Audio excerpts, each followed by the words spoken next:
ತಟ್ಟೆ ಕಾಸು ಯಾರು ಪಾಲು ಈಗಾಗಲೇ ಚರ್ಚೆಯನ್ನು ಮಾಡ್ತಿದ್ವಿ. ದೀಕ್ಷಿತರು ಶ್ರೀನಿವಾಸ್ ಹೇಳಿದ ಹಾಗೆ ಎಲ್ಲ ದೇವಸ್ಥಾನಗಳ ತಟ್ಟೆ ಪಾಲು ಈಗ ಸಮಾನವಾಗಿ ಹಂಚಬೇಕು ಅನ್ನುವಂಥದ್ದಲ್ಲ. ಆದರೆ ಕೆಲವು ದೇವಸ್ಥಾನಗಳಲ್ಲಿ ಕೋಟ್ಯಂತರ ರೂಪಾಯಿಗಳ ವರಮಾನ ಬರುತ್ತೆ.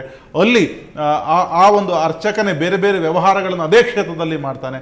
ಹಾಗಿದ್ದಾಗ ಅಂಥ ದೇವಸ್ಥಾನಗಳಿಗೆ ಕಡಿವಾಣ ಆಗಬೇಕು ಅಂತ ಅದಕ್ಕೆ ನೀವೇನು ಹೇಳ್ತೀರಿ? ಯಾವ ರೀತಿಯ ಕಡಿವಾಣ ಆಗಬೇಕು? ಅದನ್ನು ಕಡಿವಾಣ ಅನ್ನೋದಕ್ಕಿಂತ ಅರ್ಚಕರ ಮೂಲೋದ್ದೇಶ. ಈಗ ನಮ್ಮಲ್ಲಿ ತೊಂಬಂದಾಗ 10 ದೇವಸ್ಥಾನಗಳು ಬೇರೆ, 90 ದೇವಸ್ಥಾನಗಳಲ್ಲೇ ತುಂಬ ಹೀನ ಸ್ಥಿತಿಯಲ್ಲಿರುವಂಥ ದೇವಸ್ಥಾನಗಳಿದೆ. ಆಗ ನಾವು ತಟ್ಟೆ ಕಾಸನ್ನೆಲ್ಲ ಸರ್ಕಾರಕ್ಕೆ ಕೊಡೋದು ಅಂದಾಗ ಆ 90 ದೇವಸ್ಥಾನಗಳ ಪರಿಸ್ಥಿತಿ ಏನಾಗಬೇಕು? ಮಿತ್ರರು ಹೇಳಿದ್ರು 20,000 ಸಂಬಳ ನಿಗದಿ ಮಾಡಿ ಅಂತೇಳಿ. 20,000 ಸಂಬಳ ನಿಗದಿ ಮಾಡಿದ್ರೆ ಸಿಟಿಲಿ ಅಂತ ಇರೋರಂತ ಅವ್ರಿಗೆ ತಮ್ಮ ಮಕ್ಕಳುಗಳನ್ನ ವೇದಾಭ್ಯಾಸಕ್ಕಾಗಲಿ ಆಗಮಾಭ್ಯಾಸಕ್ಕಾಗಲಿ ಕಳಿಸ್ಬೇಕು. ಅದಕ್ಕೆ ಸರಿಯಾದ ವ್ಯವಸ್ಥೆಯನ್ನು ನಮ್ಮ ಸರ್ಕಾರ ಮಾಡಿಲ್ಲ. ಸರ್ಕಾರದಿಂದ ಯಾವ ಆಗಮ ಪಾಠಶಾಲೆಗಳು ಇಲ್ಲ, ಯಾವ ವೇದ ಪಾಠಶಾಲೆಗಳು ಇಲ್ಲ. ಇವತ್ತು ನಾವು ವೇದ ಪಾಠಶಾಲೆಗಳಿಗೆ ಸರ್ಕಾರದಿಂದನೇ ಆಗ್ಬೇಕು ಅಂತಿರಲಿಲ್ಲ. ಬೆಂಗಳೂರಲ್ಲಿ ಮಾಹಿತಿ ಕಡಿಮೆ, ದಯವಿಟ್ಟು ಕ್ಷಮಿಸಿ. ಸರ್ಕಾರದಿಂದನೇ ನೇರವಾಗಿ ಇರುವಂತಹ ಆಗಮ ಶಾಲೆಗಳಿಗೆ, ವೇದ ಪಾಠಶಾಲೆಗಳು, ಸಂಸ್ಕೃತ ಪಾಠಶಾಲೆಗಳಿಗೆ ಗೊತ್ತಿಲ್ಲ ಅಂದ್ಮೇಲೆ ನಾನು ಏನೋ ಹೇಳಕ್ಕಾಗಲ್ಲ. ಅದಕ್ಕೆ ಖಂಡಿತವಾಗ್ಲೂ ಇದೆ. ಇವ್ರು ಹೇಳ್ತಾರ 90 ದೇವಸ್ಥಾನಗಳ ಹೀನಾಯ ಸ್ಥಿತಿ ಏನು ಅಂತ.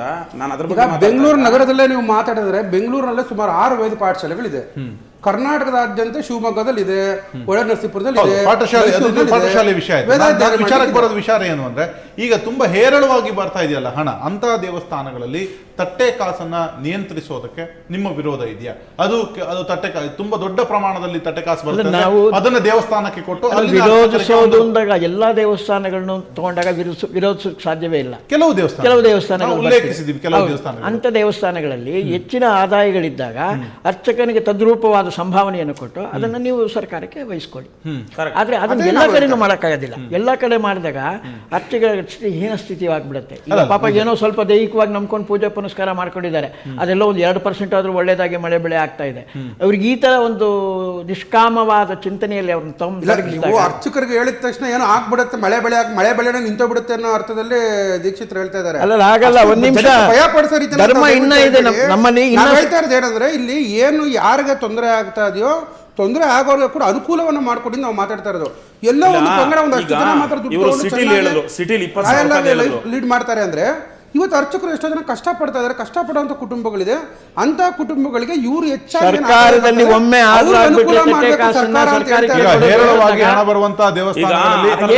ಪ್ರಶ್ನೆ ಬರೋದಿಲ್ಲ.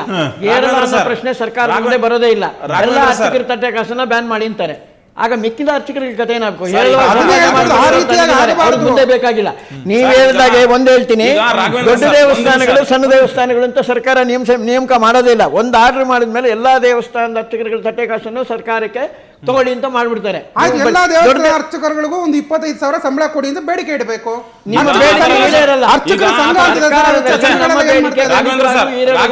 ಆತರ ಅಲ್ಲ.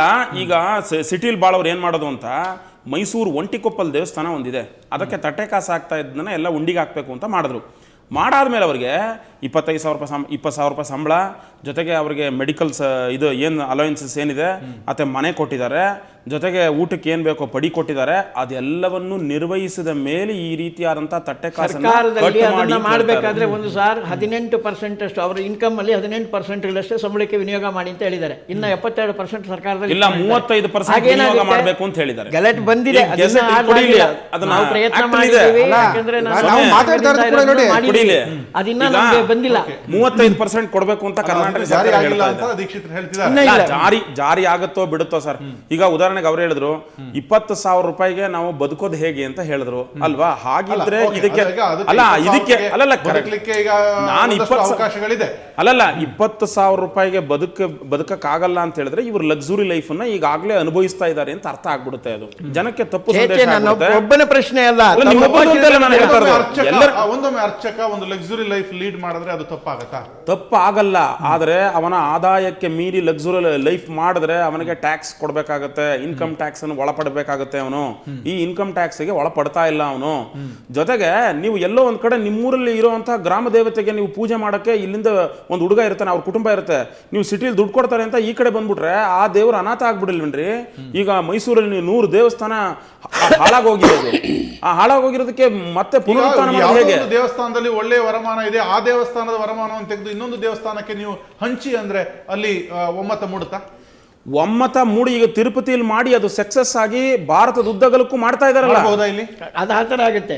ಈಗ ಒಂದು ದೇವಸ್ಥಾನದಲ್ಲಿ ಕೋಟಿಗಟ್ಟಲೆ ಆದಾಯ ಇದೆ, ಆ ದೇವಸ್ಥಾನದ ಆದಾಯವನ್ನ ಹಲವಾರು ದೇವಸ್ಥಾನಗಳಿಗೆ ಹಂಚಿ, ಏನೂ ಇಲ್ದಿರೋಂಥ ಗ್ರಾಮ ದೇವಸ್ಥಾನಗಳಿಗೆ ಹಂಚಿ, ಆ ದೇವಸ್ಥಾನದಲ್ಲಿ ನಿತ್ಯ ಪೂಜೆ ಆಗುತ್ತೆ, Correct. ಅದನ್ನೇ ನೈವೇದ್ಯ ನಾವು ಆಗುತ್ತೆ. ಹೇಳ್ತಾ ಇರೋದು. ಇಂಥದ್ದೆಲ್ಲ ಅದನ್ನೇ ನಾವು ಆಗುತ್ತೆ. ಹೇಳ್ತಾ ಬಟ್ ಈ ಇರೋದು. ತಟ್ಟೆ ಕಾಸು ಅದನ್ನೇ ಅಂತ ನಾವು ಬಂದಾಗ ಹೇಳ್ತಾ ಅದು ಯಾವ ಅರ್ಚಕನಿಗೂ 100ಕ್ಕೆ 2-3 ಅನಾನುಕೂಲ ನಾವು ಆಗುತ್ತೆ, ಹೇಳ್ತಾ ಇರೋದು ಮುಂತಾದವ್ರಿಗೆಲ್ಲ ಸಾರ್ವಕಾಲಿಕವಾಗಿ ಅನುಕೂಲ ಆಗುತ್ತೆ.